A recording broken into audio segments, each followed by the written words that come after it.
Good morning everyone. Yes, again I am before to you और पुनः एक बार online class में आप सभी का स्वागत है। तो प्यारे बच्चों, आप लोग घर पे कैसे हैं? ठीक हैं?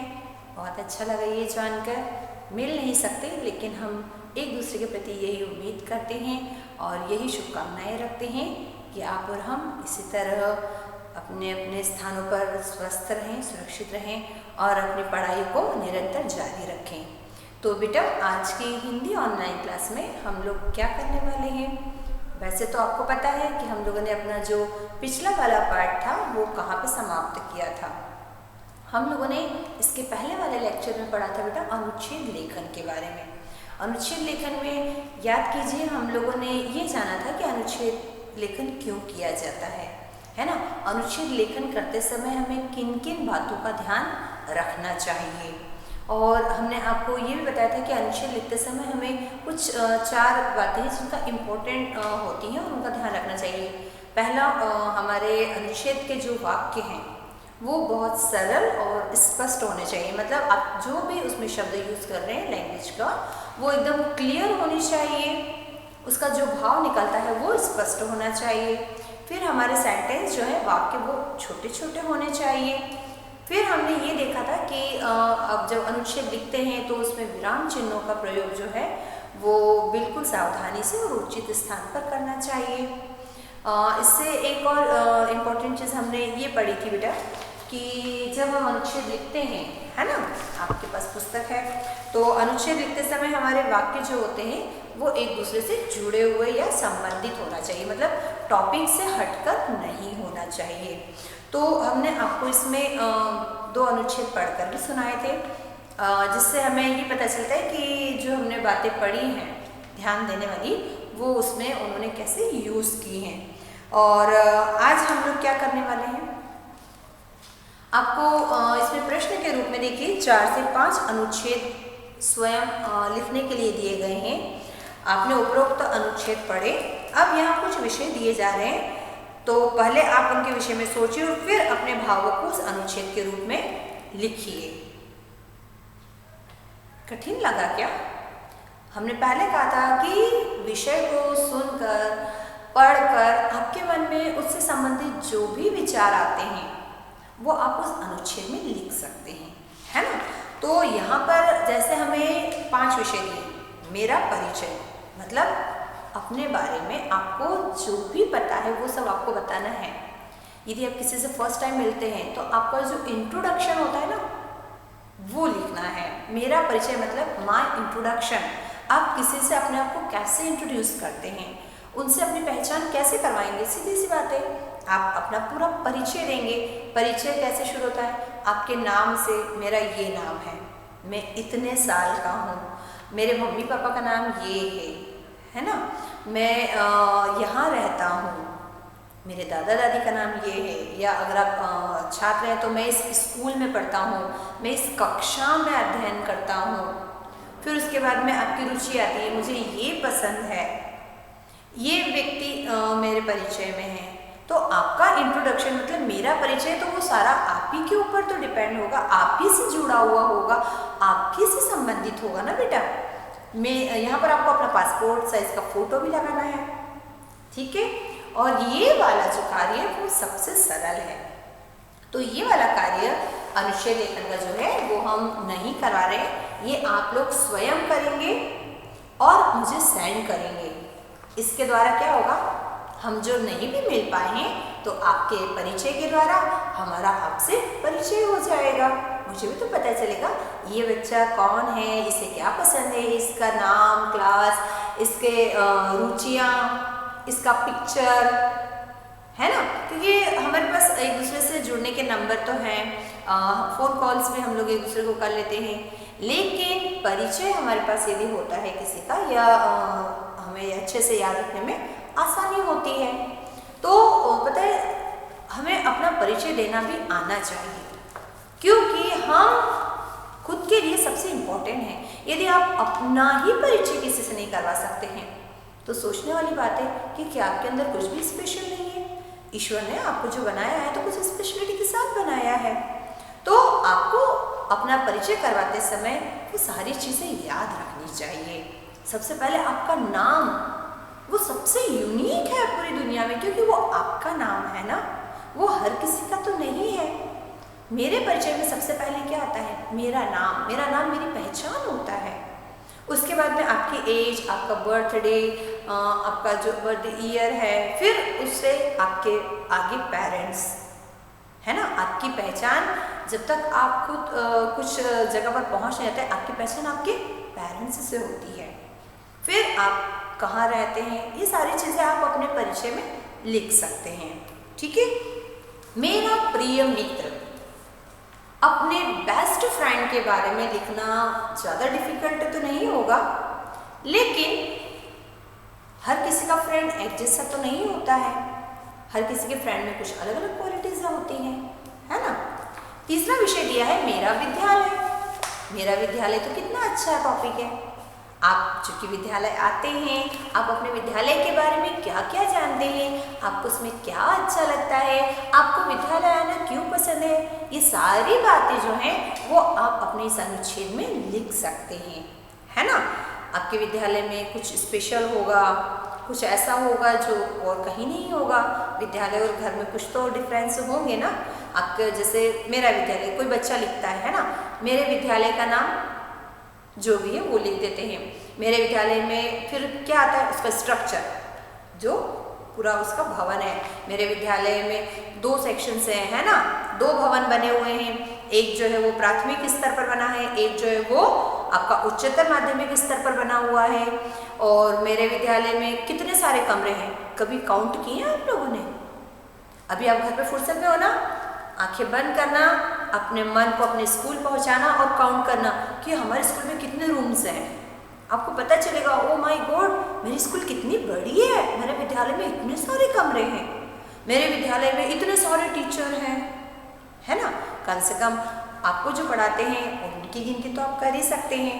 मेरे विद्यालय में भोजन कक्ष भी है, मेरे विद्यालय में 2 प्लेग्राउंड है ना, एक छोटे बच्चों का भी है, एक बड़े बच्चों का भी है। मेरे विद्यालय में वो सबसे अच्छी चीज़ क्या है जो आपको पसंद है? स्विमिंग, है ना। तो मेरे विद्यालय में क्या है? तैराकी का पूल भी बना हुआ है। और क्या है, दोनों बच्चों जो है वो अलग अलग है। छोटे बच्चों के लिए आपका स्विमिंग पूल अलग है, बड़े बच्चों का अलग है। फिर आपके यहाँ पर आपको बढ़िया फुटबॉल सिखाई जाती है। गेम्स के लिए अलग कॉरिडोर बना हुआ है, ऊपर है ना अपने पास बड़ा सा। फिर अपने पास 2 जो है वो असेंबली हॉल है। तो आपके स्कूल में तो कितना कुछ है, आप उसके बारे में लिख सकते हैं। विद्यालय में आपको यदि टीचर अच्छा लगता है कि हमारे टीचर बहुत मेहनत करके पढ़ाते हैं, वो लिख सकते हैं। विद्यालय में इतने बच्चे हैं। विद्यालय किनसे बनता है? भवन और दूसरा बच्चे। उसके बाद में आता है मैनेजमेंट, फिर आते हैं टीचर, है ना। तो आप अपने विद्यालय से जुड़ी जितनी भी आपको चीज़ें याद है, जितना अनुभव, जितनी बातें, वो आप उसमें लिख सकते हैं। ठीक है। आप विद्यालय क्यों आते हैं? विद्यालय आकर हमें ज्ञान प्राप्त होता है, अलग अलग तरह के स्किल्स हमें सीखने को मिलते हैं, अलग अलग गतिविधियों में हम पारंगत होते हैं, है ना। तो वो सारी चीज़ें जो भी आपको विद्यालय शब्द सुनकर, मेरा विद्यालय सुनकर जो भी आपको अच्छा मन में लगता है वो आप उसमें लिख दीजिए। तो ये इतना हार्ड नहीं है। फिर एक टॉपिक दिया है, ऐसे मनाया मेरा जन्मदिन। मैंने अपना बर्थडे कैसे मनाया वो मुझे लिखना है बेटा, है ना। तो सब लोग अपना अपना बर्थडे डिफरेंट टाइप से मनाते हैं। तो आप अपना भी लिख सकते हैं कि आपके बर्थडे के दिन, आपके जन्म के दिन जो आता है, उस दिन सुबह से लेकर शाम तक आपने क्या क्या किया, आपने कैसे मनाया, वो आप उसमें लिख सकते हैं। और एक है मेरी यात्रा, माई ट्रेवल, है ना, माई जर्नी, सॉरी ट्रेवलिंग, है ना, आपकी जर्नी। यदि आप कहीं घूमने गए हैं या आप कहीं शादी में गए हैं, तो वहाँ का जो आपको अनुभव हुआ है, एक्सपीरियंस, वो आप इसमें लिख सकते हैं। मान लीजिए आप बुआ के बेटे की शादी में गए, तो आप वो लिख सकते हैं कि आपने वहाँ क्या एंजॉय किया, वहाँ जाकर आपको क्या डिफरेंट लगा, वहाँ क्या यूनिक था। और यदि मान लीजिए आप कहीं घूमने गए हैं, अभी छुट्टियाँ लगी हुई, कोई ऊटी गया होगा, कोई नासिक गया होगा, कोई बॉम्बे, कोई हिमालय तक भी घूमने गए होंगे, आपको वहाँ पर क्या अच्छा लगा, आप वहाँ कैसे पहुँचे, वहाँ पर आपने क्या देखा, वो आप उसमें लिख सकते हैं। तो इसमें से कुछ टॉपिक जो है वो हम आपके लिए छोड़ रहे हैं, और कुछ टॉपिक जो है वो हम लिख रहे हैं, है ना। जैसे कि आपका एक इसमें जो विषय दिया है पहला वाला मेरा परिचय, इसके बारे में तो आप लोग स्वयं ही बहुत अच्छे से लिख सकते हैं। तो हम जो है वो मेरा प्रिय मित्र पर लिख रहे हैं बेटा, है ना। मेरा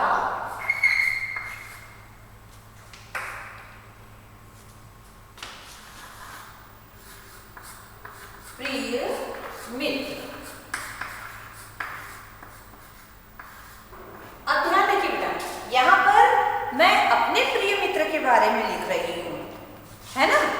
आपके प्रिय मित्र के बारे में नहीं लिख रही हूँ, क्योंकि प्रिय मित्र मेरा है तो मुझे अच्छे से पता है ना कि वो कैसा है, तो मैं उसके बारे में लिख रही हूँ।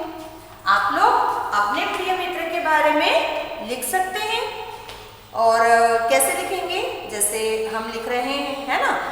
आप अपने मित्र का नाम वहाँ पर चेंज कर सकते हैं। जब हम पैराग्राफ लिखते हैं तो हम यहाँ से स्टार्ट करते हैं। सभी बच्चे अपनी पेंसिल, सॉरी अगर कॉपी में है तो आप अपने पेन से लिख लीजिए, और यदि बुक में लिख रहे हैं तो पेंसिल से लिख लीजिए। मैं अपने दोस्त का नाम लिख रही हूँ, आप लोग भी अपने फ्रेंड का नाम लिख सकते हैं, जैसे है ना, रवि मेरा प्रिय मित्र है। प्रिय मित्र है। भैया मैं अपने प्रिय मित्र के बारे में लिख रही हूँ तो सबसे पहले तो मुझे अपने मित्र का नाम लिखना होगा। अब उससे मेरी दोस्ती कैसे हुई मुझे वो लिखना पड़ेगा, है ना। तो हम क्या लिख सकते हैं, वो चूंकि मेरे घर के पास ही रहता है तो मैं क्या लिखूंगी, वह मेरे घर के पास ही रहता है, ठीक है। अब सिर्फ मेरे घर के पास रहता है इसलिए वो क्या मेरे मित्र है, नहीं, है ना। हम दोनों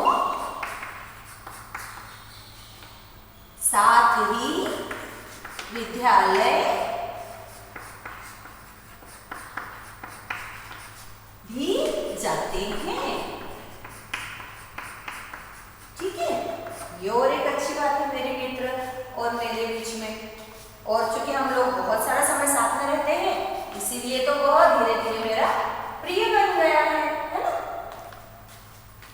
चलिए आप लोग भी हमारे साथ इसे लिखते जाइए।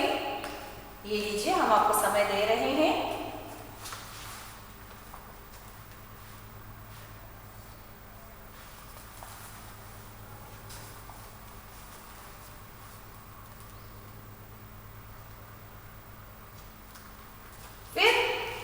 हम क्या लिखेंगे, यूं मेरा प्रिय मित्र क्यों है, क्योंकि हमारी मित्रता कितनी पुरानी है ना। हमारी मित्रता जब हम पहली बार मिले थे, हमारी मित्रता 5 वर्ष पुरानी है ना। कितने, 5 वर्ष पुरानी है, क्योंकि उसके पहले हम लोग साथ में नहीं रह पाते थे, हम अलग जगह पर रहते थे इसलिए, है ना। फिर और क्या खासियत है मुझ में और मेरे मित्र में, हम दोनों की रुचियां एक समान है ना, इसलिए हमें मित्रता है। हमारे विचार और रुचियां समान है। अक्सर याद रखना बेटा, जिनसे हमारी पसंद मिलती है ना वही अक्सर हमारे मित्र बनते हैं, है ना।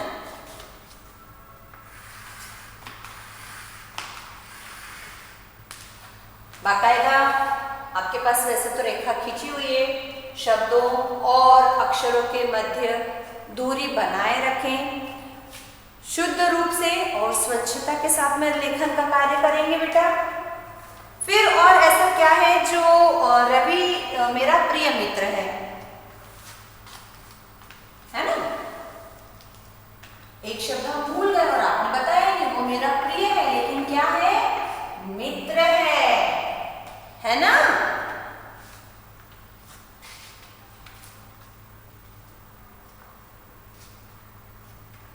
इसके बाद में और क्या चीज है, हम दोनों एक ही कक्षा में पढ़ते हैं, हम दोनों एक ही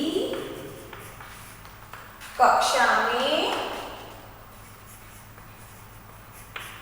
पढ़ते हैं और क्या करते हैं, कोई बता सकता है? हमारी मित्रता में स्वार्थ की भावना तो है ही नहीं। अब मेरे मित्र में अच्छाइयाँ क्या है वो मुझे लिखना पड़ेगा, है ना। पहली बात तो उसमें नम्रता बहुत है ना, उसमें आत्मविश्वास भी बहुत है, उसकी वाणी में शालीनता है।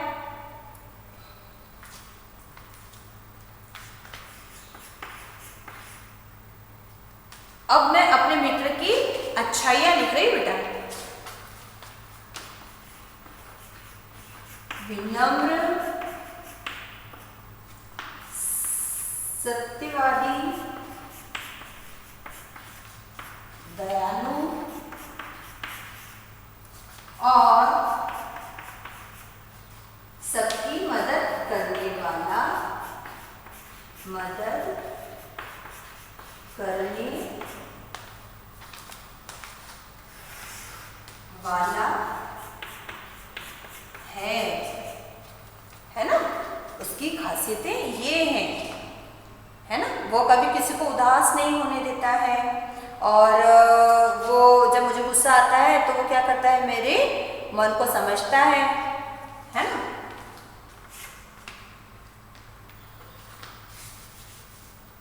तो ये सारी उसकी खासियतें हैं बेटा, जिसकी वजह से वो मेरा मित्र है।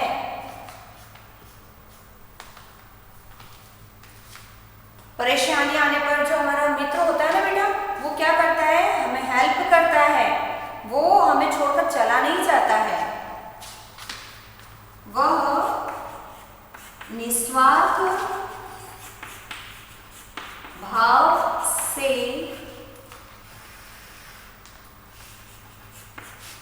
सदैव मेरा सहयोग या साथ देता है ना, मेरा साथ देता है। कभी कभी ऐसा होता है ना, हमारे अंदर कुछ बुरी आदतें होती हैं, लेकिन हमारा मित्र क्या करता है बेटा, हमें समय समय पर रोकता रहता है। और सच्चा मित्र जो होता है वो विपत्ति में साथ देता है ना।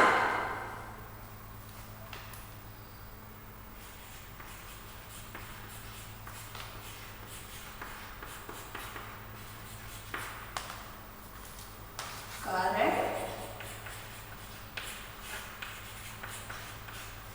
वह मेरा प्रिय मित्र है।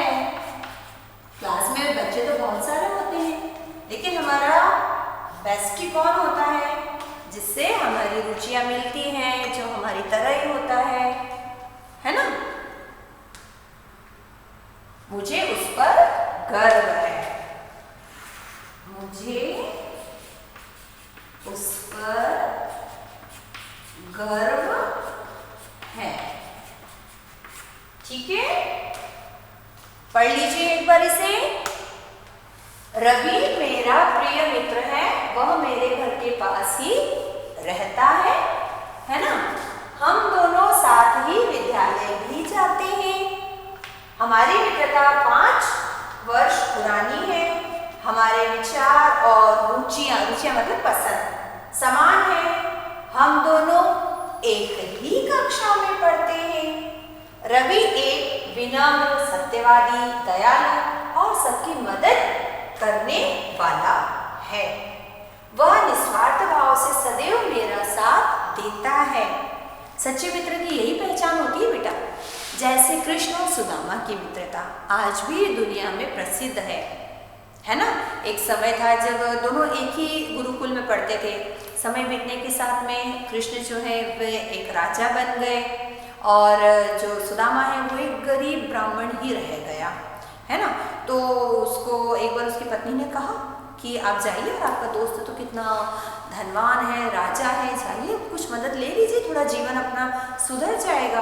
तो उसने कहा कि नहीं, अच्छा नहीं लगता है कि मैं अपने दोस्त की पद का, उसके धन का जो है वो दुरुपयोग करूं या मैं उसका फ़ायदा उठाऊं।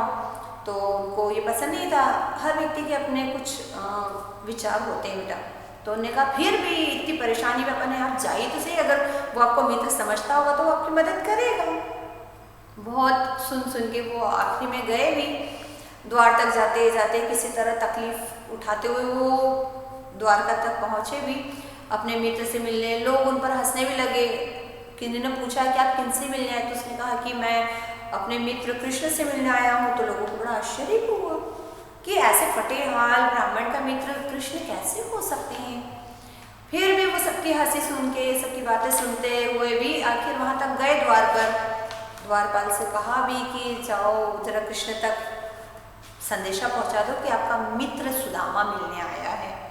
तो द्वारपालों को बड़ा अजीब लगा कि इसके मित्र कैसे हो सकते हैं और कौन इससे मिलने को पसंद करेगा।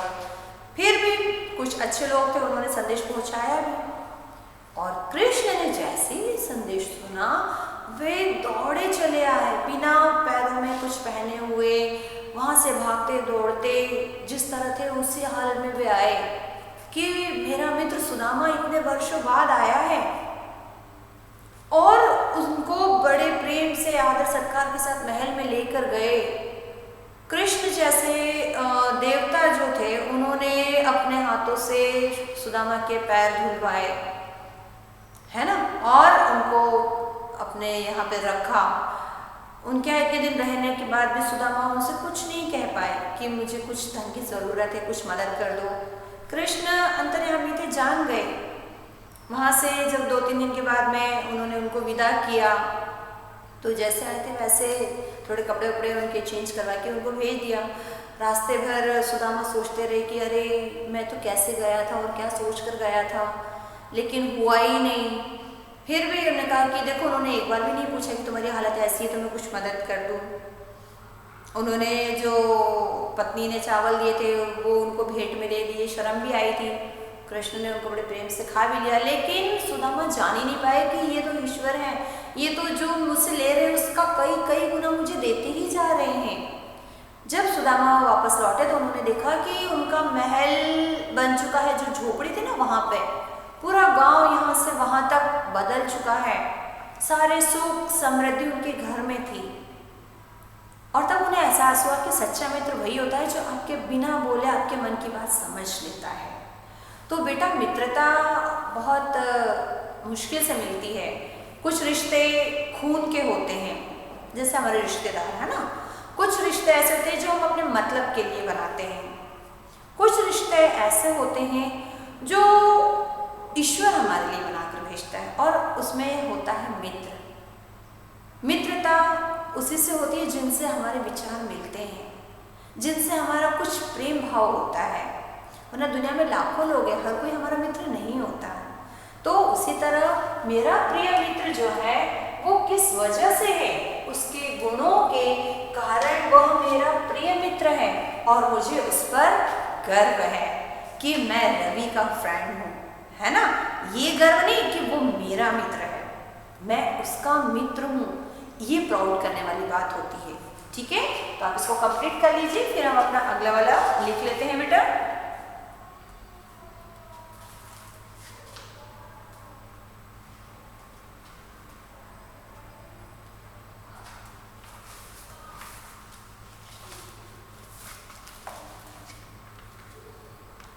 इसके पश्चात हम एक और दूसरे विषय पर लिख रहे हैं, ऐसे मनाया जन्मदिन, है ना।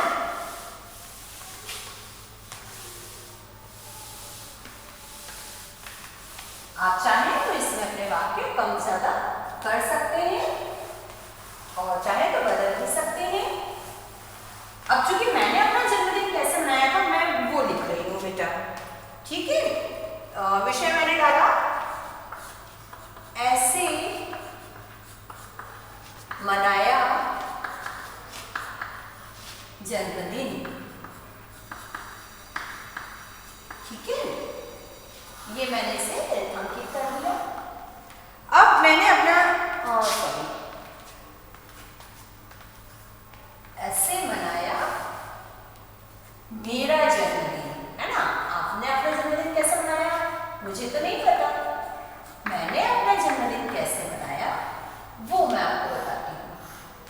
क्योंकि ये बहुत पहले की बात है ना।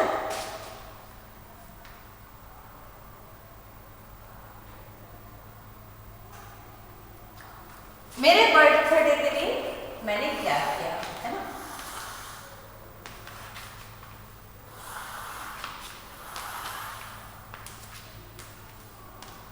क्योंकि मुझे बताने की जरूरत नहीं है कि मेरा जन्मदिन आज है, ठीक है।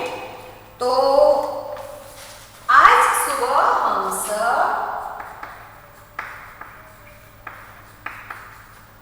मैं अपने बर्थडे के दिन यही करती हूँ अधिकतर कि आज सुबह हम सब मतलब अपने मम्मी पापा के साथ मंदिर गए।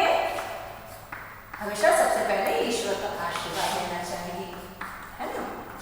ये बचपन की बात है। फिर वहां पर हमने क्या किया, वहां पूजा करके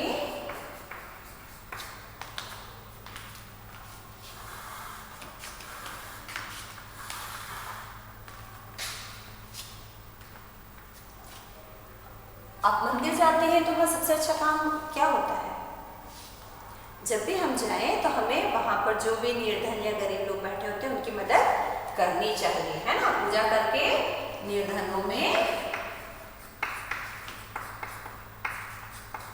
वस्त्र, फल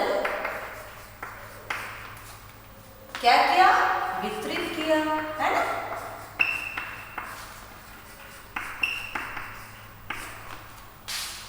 फिर हमने क्या किया, फिर मैं पाठशाला आया, है ना। फिर मैं पिताजी के साथ विद्यालय गया, है ना। सुबह आपने अपना कार्य निपटा लिया तो विद्यालय तो आप आएंगे।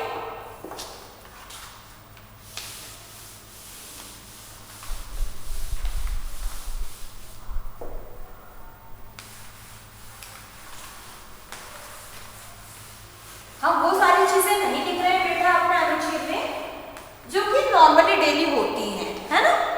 अब विद्यालय गए, वहां पर क्या हुआ, वहां अध्यापिका और कौन थे साथ में, आप जब विद्यालय जाते हैं तो ने क्या किया, आशीर्वाद दिया एवं सहपाठियों ने बधाई दी, है ना। हैप्पी बर्थडे बोलते हैं ना आपको, पूरा दिन सारे दोस्तों बोलते रहते हैं हैप्पी बर्थडे खुशी, हैप्पी बर्थडे वीर, और आप थैंक यू बोलते बोलते थक जाते हो। कितना अच्छा लगता है ना, उस दिन हम स्पेशल फील करते हैं। तो उस दिन भी यही हुआ।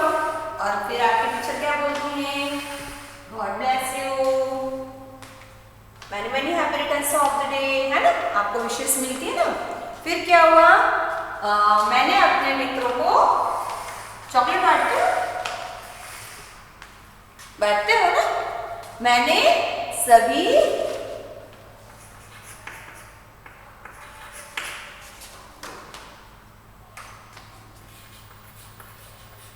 मित्रों में मिठाई बांटी, है ना। अपनी क्लास में भी टीचर्स को आप देते हो। फिर क्या हुआ, शाम को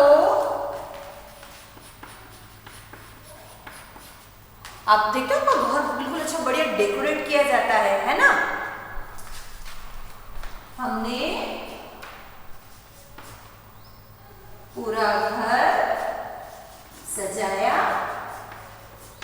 किसको पसंद है, हम अपने बर्थडे के लिए डेकोरेशन करना स्टार्ट कर देते हैं, है ना। फिर सभी संबंधी दावत पर आए,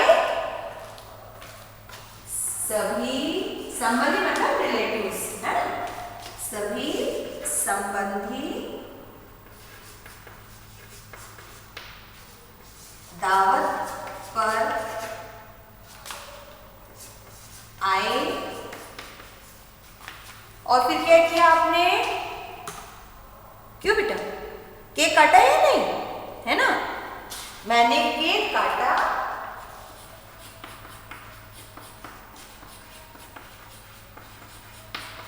और खूब मम्मी ने बहुत प्यारी प्यारी डिश बनाई थी, पकवान खाए।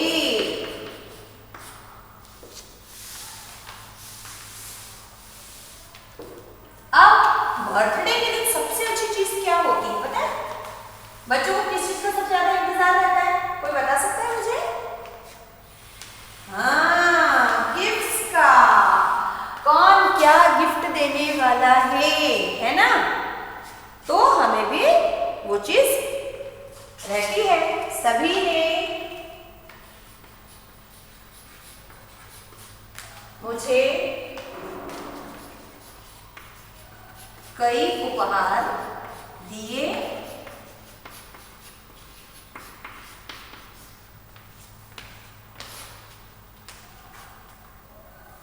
और अंत में क्या हुआ? आपको कुछ अच्छा मिला? मुझे बहुत आनंद आया।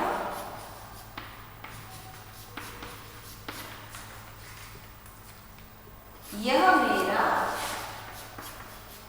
यादगार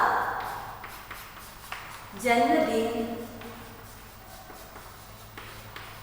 था, है ना? चलिए, तो जल्दी से आप लोग इस कार्य को पूर्ण कर लीजिए।